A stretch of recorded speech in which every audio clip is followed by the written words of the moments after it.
So Lucy, we're using Jane Iredale on you, and out of all the brands of makeup at Evolue, this is what I'm most familiar with. I've used Iredale for many years, one of my favorite brands to use.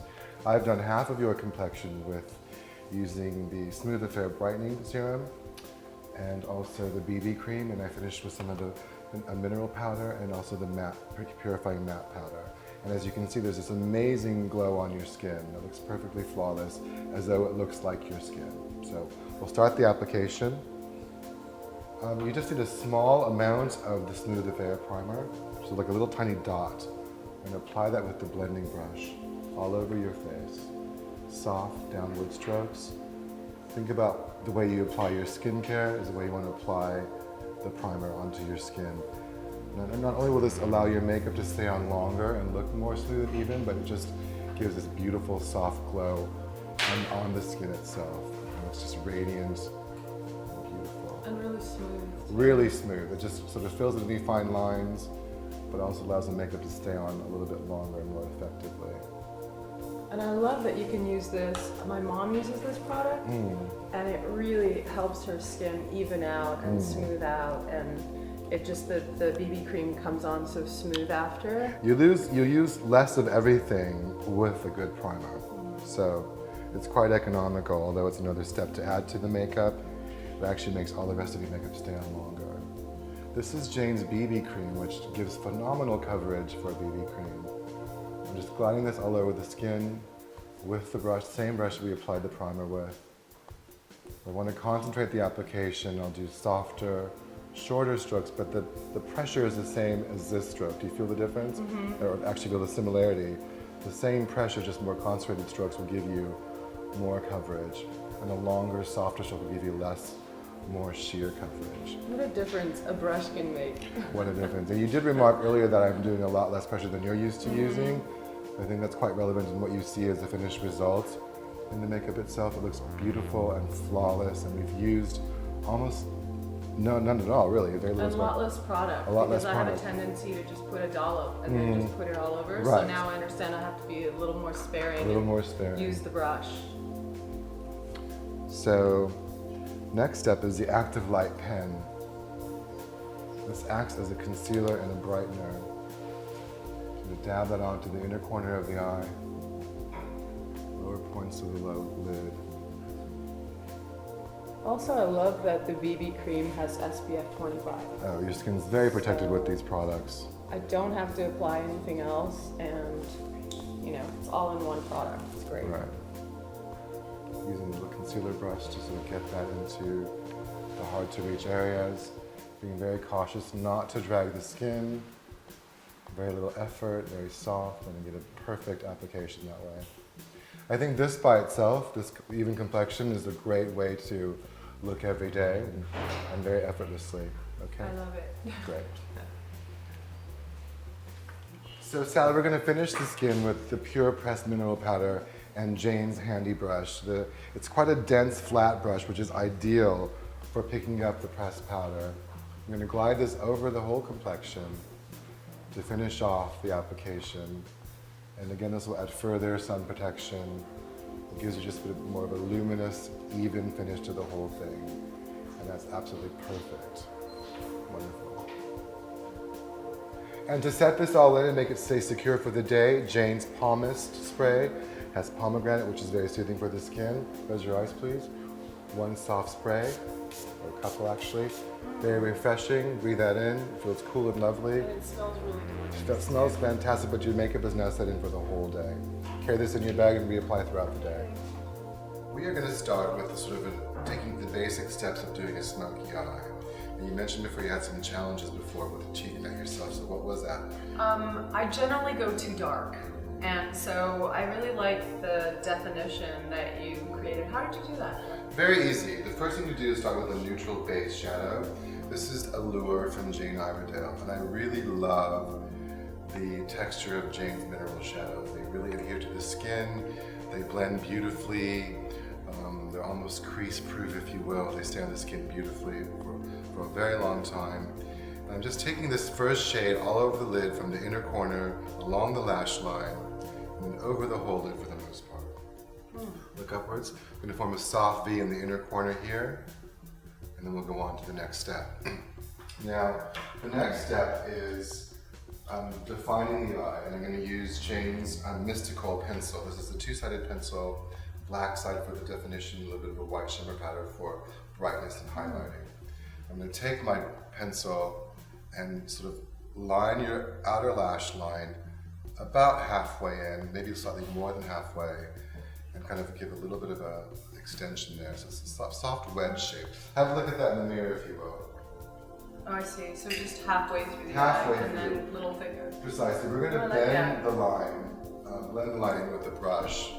So the line, the whole lash line will definitely have that whole definition, but it's softer as we go into the inner corner of the eye.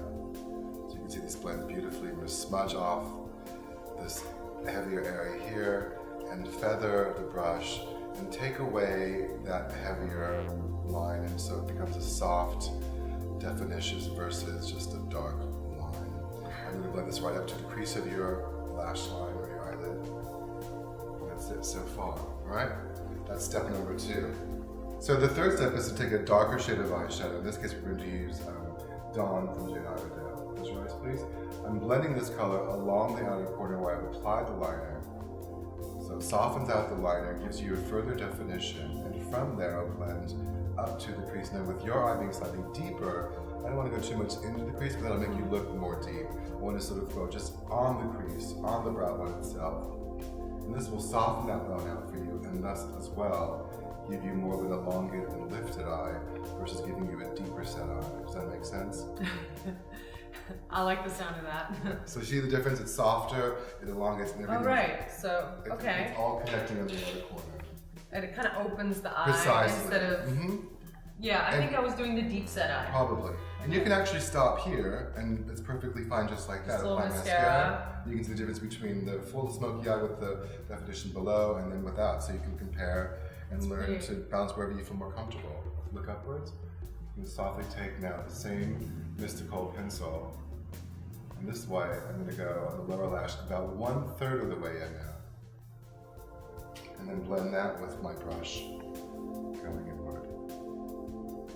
So again, we want to define the entire lash line, but we want the depth to be coming from the outer corner and softly blending inward. Beautiful, I love this. So it's very smoky and sexy. You also notice when you review the video, I'm keeping my brushes very, very vertical. If I'm going towards the skin, it's just going to make it very heavy and smudgy. This way I can control where I blend the product and get a much softer, more sort of faded out blend, if you will. You sound like an artist. Thank you. And then back to the darker shade of shadow, and this will make it further smoky. I'm going to go right over that line and softly blend the whole lower lash line so you get that beautiful, soft, silky, smoky eye. The last step I will do is to take the white highlighting shade of the Mystical pencil and go right on the inner corners. This gives a beautiful, soft, pearly shimmer, which is the perfect way to finish off this look. Now we'll add some mascara. What a beautiful smoky eye. My favorite mascara.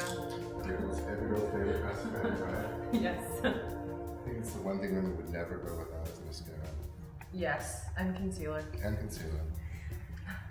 Again, I'm bending my brush. I think we went over this earlier, but once again, I think gives you a much better leverage. Look towards my knee to give a nice big lift to my whole lash line here. Let's lift the lashes from below, zigzag back and forth. A beautiful, full, lifted lash line. Look there on the floor, please. Fantastic. You actually use much less mascara this way. You get no clumps. So you're going to get a nice, fuller lash line. Actually, you won't get that sort of clumping on your skin. Fantastic. Yes, I love me some. And this is Jane Iredale, the thickening lash? Lash mascara. I love that product. Me too. On to blush. I love Jane's fan brush for applying blush. To me, this is the best tool to have for anyone's blush. So I'll just slightly tap that right onto the cheek. Beautiful. Gives you a warm, soft glow. Love this color. Me too. fantastic with the smoky eyes, a little bit of soft glow on the cheeks. Beautiful. And we'll move on to the lips. That's pretty. And it's still pretty natural too. It doesn't feel heavy. It doesn't feel heavy. It doesn't have that sort of too much shimmer or too much of the powdery look. It just looks nice, and again, it adheres beautifully to Jane's foundation. And if you want it to be a little heavier and deeper, you can wear Reapply or add some bronzer to it. Bronzer, Absolutely. yeah. I do often mix a bronzer with blush just for that more of a sculpted look. So I always do the blush first, add some bronzer, which I'll show you at the end. We're going to line your lips with Jane's lip liner in Spice. This is the perfect neutral shade that everybody could wear. What I'm doing that's different is I'm lining from your outer corners. Now the trick about that is it'll allow me to give you a softer line. I think especially when we do ourselves, it's very difficult to go from the center outward because you get two different angles. From the corners inward, you get a nice soft lift to the mouth, but by shading in the corners, your lip color will stay on longer because this is now acting as a base for that lip color. So many good tricks. So many good Thank tricks. you. I love Jane's glosses. To me, they're one of the best you can wear because they're extremely hydrating and they don't have that very sticky feeling. Nice and sheer and moisturizing. It's going right over my lip liner with that gloss and blending it in. Again from the corners for that soft, even lift to the mouth and the perfect application. And there you are, ready for the evening. What do you think? That's really natural. Very natural. But sexy. Very sexy. I like it. Thank you.